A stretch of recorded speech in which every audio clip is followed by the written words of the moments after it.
2025-26 पर बोलने का जो अवसर प्रदान किया उसके लिए मैं धन्यवाद जोहार करना चाहूंगा। मैं भारत आदिवासी पार्टी की तरफ से देश के आदिवासी, दलित, ओबीसी, मुस्लिम, अल्पसंख्यक, गरीब, मजदूर एवं इस देश में रहने वाला प्रत्येक गरीब वर्ग का व्यक्ति जो मानवता और भारत देश के संविधान में विश्वास करता है, उनकी तरफ से बोलने के लिए खड़ा हुआ हूं। आज देश का पढ़ा लिखा, डिग्रीधारी, शिक्षित, बेरोजगार युवा 200-300 रुपए में दिहाड़ी मजदूरी करने के लिए मजबूर हो रहा है, और जो दूसरी तरफ जो विदेश में जा रहे हैं, जो रोजगार के लिए वो दोबारा पैरों में, हाथों में बेड़िया लेकर वापस लौट रहे हैं। ये हमारा देश की स्थिति है, पढ़े लिखे विशेषकर बेरोजगारों की। आदिवासी समुदाय ने जितना प्राकृतिक आपदा का कहर नहीं झेला है, उससे ज्यादा हजारों सालों से शोषण, अत्याचार, विस्थापन जैसे मानव निर्मित आपदाओं के कहर से जूझा है। और उसका अगर उस आदिवासी समुदाय को आधुनिकता की लाइन में लाके खड़ा करना है तो विशेषकर एक आर्थिक पैकेज देने की आवश्यकता है, और साथ ही संविधान के अंदर जो प्रावधान है 5वीं अनुसूची और 6वीं अनुसूची का, और विशेषकर पैसा एक्ट को उसको धरातल पे लागू करने की सख्त जरूरत है। सभापति महोदय, देश के अंदर देखा गया है विस्थापन की जो समस्या, भारत देश में विकास के नाम से सबसे ज्यादा अगर कोई विस्थापित हुआ है तो आदिवासी समुदाय विस्थापित हुआ है। एक survey report Indian social institute की एक रिपोर्ट के अनुसार बताया गया है कि वर्ष 2010 से 2025 तक 15 सालों में 15 लाख आदिवासियों को विकास के नाम से विस्थापित किया गया है। वर्ल्ड बैंक की रिपोर्ट में बताया गया है कि विस्थापन आदिवासी समुदाय में से 50% आदिवासी परिवार पुनः विस्थापित नहीं हो पाते हैं। साथ ही भारत देश में एक सर्वे रिपोर्ट में आया है कि जो आदिवासी समुदाय है अपने जीवन काल के दौरान कम से कम 50% आदिवासी एक उम्र के अंदर 2 बार विस्थापित होते हैं। आजाद भारत में उस समाज को प्रताड़ित किया जा रहा है जिसका इतिहास का हर पन्ना खून से रंगा हुआ मिलेगा।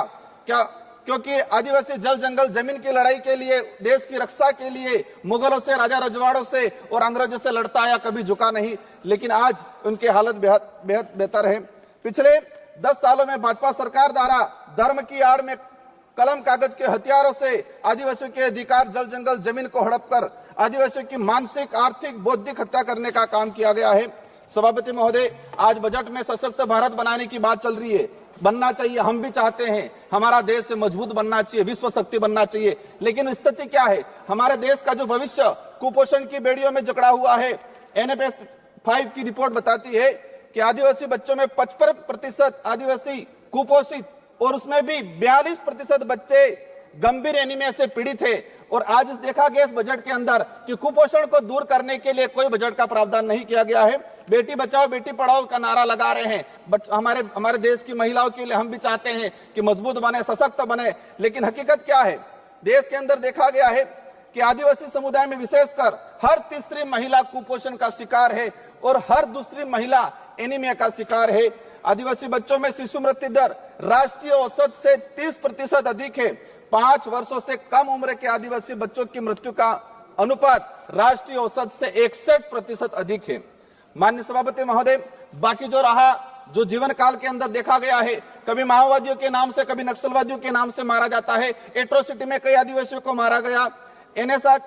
NSRC की एक रिपोर्ट बताती है कि वर्ष 2020 से 2025 मात्र 5 साल के अंदर 400 आदिवासी पुलिस मुठभेड़ में मारे गए हैं। आज मणिपुर का हत्याकांड, मणिपुर में देख लो, कई आदिवासियों को मारा गया है। छत्तीसगढ़, झारखंड का आम आदिवासी कभी उधर नक्सलवाद माओवादी की गोलियों के से कहीं इनके निशाने पे है, उधर पुलिस की गोलियों पे निशाने है। बीच में आम व्यक्ति जो है वो आज उसके साथ अत्याचार हो रहा है। हर दिन एक न एक व्यक्ति मारा गया है। आदिवासी, दलित, पिछड़ों को सशक्त बनाए बिना हमारे देश, भारत देश को सशक्त भारत बनाने की कल्पना करना एक कोरा सपना रह जाएगा। स्वास्थ्य सुविधा की देखा जाए, आदिवासी क्षेत्र में PSC CSP की, CAG की एक रिपोर्ट आई है कि आदिवासी बाहुल्य क्षेत्र में जितनी जो PSC CSC है वहां पर 60% डॉक्टरों के पद रिक्त हैं। देश में मात्र 18% आदिवासी गर्भवती महिलाओं को ही संस्थागत प्रसव का लाभ मिल पा रहा है। संस्थागत प्रसव का सिर्फ मात्र 18%। सभापति महोदय, 1 मिनट का रहा है। शिक्षा की बात करें, हमारे राजस्थान के अंदर जाडोल कोटड़ा के अंदर जहां से एक मंत्री जी आते हैं, वहां पर 14 वर्ष से अधिक बच्चों को स्कूल और पेन पेंसिल किताब क्या है वो नहीं पता है।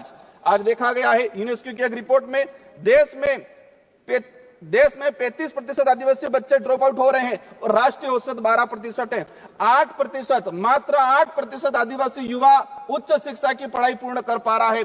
देश के अंदर देखा गया है वर्तमान में कि 85% आदिवासी परिवार की पहली पीढ़ी पढ़ रही है और 20% आदिवासी ऐसा है जिनकी पहली पीढ़ी भी आज पढ़ाई नहीं कर पा रही है। बकाया छात्रवृत्ति 2-2 साल से छात्रवृत्ति नहीं आ रही। हमारे राजस्थान के अंदर केंद्र से बजट रिलीज नहीं हुआ है।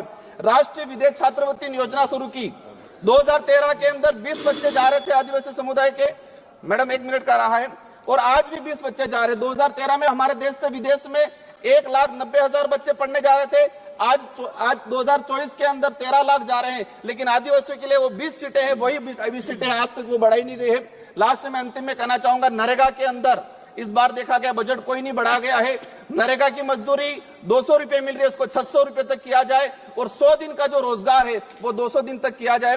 साथ ही आंगनबाड़ी कार्यकर्ता से हर प्रकार की सर्वे करा जाते हैं, सेंट्रल गवर्नमेंट इसको हैंडओवर करे और आंगनबाड़ी कार्यकर्ता सहायिका को एक राजकीय कर्मचारी का दर्जा दिया जाए और उसको नियमित करके भुगतान किया जाए। जल जीवन मिशन की बात हो रही थी, लेकिन ट्राइबल इलाके के अंदर 27% टारगेट अभी तक पूरा हुआ है, वो भी सैंक्शन धरातल पे पानी नहीं पहुंचा है। अंत में कहना चाहूंगा, एकलव्य मॉडल की बात चल रही थी। हम चाहेंगे, अभी घोषणा के स्वागत करते हैं इस बात का, लेकिन उसको धरातल पे इंप्लीमेंट बहुत जल्दी होना चाहिए। किसानों की बात है, देखा गया किसानों पे गोलियां बरसाई जा रही। किसान क्या डिमांड कर रहा है? एमएसपी की डिमांड कर रहा है। किसान चाहता है जो खेत में जिस मेहनत से उसने कमाया है। सभा की कार्यवाही मंगलवार दिनांक 11 फरवरी 2025 को प्रातः 11 बजे तक के लिए स्थगित की जाती है।